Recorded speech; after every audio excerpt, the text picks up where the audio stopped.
J'ai fait quelque chose il y a 5 ans dont je n'arrive toujours pas à me pardonner. Et aujourd'hui, je veux enfin en parler. Il y a 5 ans, quand j'avais 16 ans, j'étais très seul, coincé à la maison pendant le début de la pandémie. Les restrictions n'étaient pas très strictes, mais je n'avais presque personne avec qui sortir.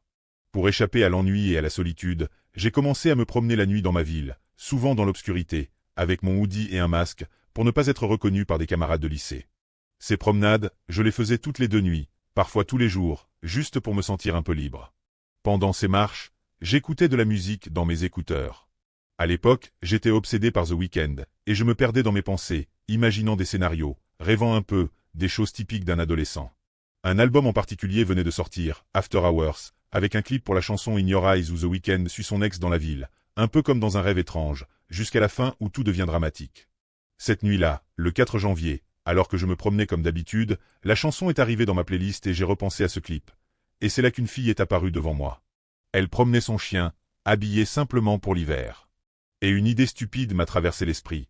Et si je la suivais juste un peu, pour voir ce que ça ferait? Je veux être clair, je n'avais pas l'intention de lui faire du mal, de l'effrayer de manière extrême ou quoi que ce soit d'illégal. J'étais juste curieux, ennuyé, et complètement idiot en voulant reproduire ce que j'avais vu dans le clip. Alors je me suis mis à marcher derrière elle, à quelques mètres, essayant de ne pas me faire remarquer. À un moment, pour ne pas être trop prévisible, j'ai changé de chemin pour la perdre un instant, puis je l'ai suivie à nouveau.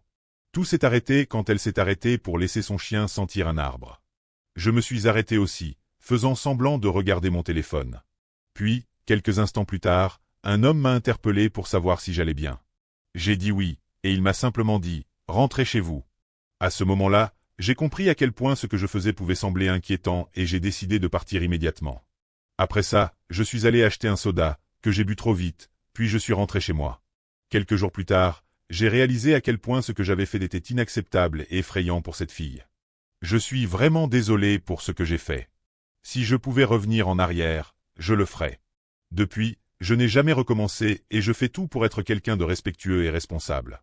Cette expérience m'a appris à quel point mes actions peuvent affecter les autres, même sans intention de nuire.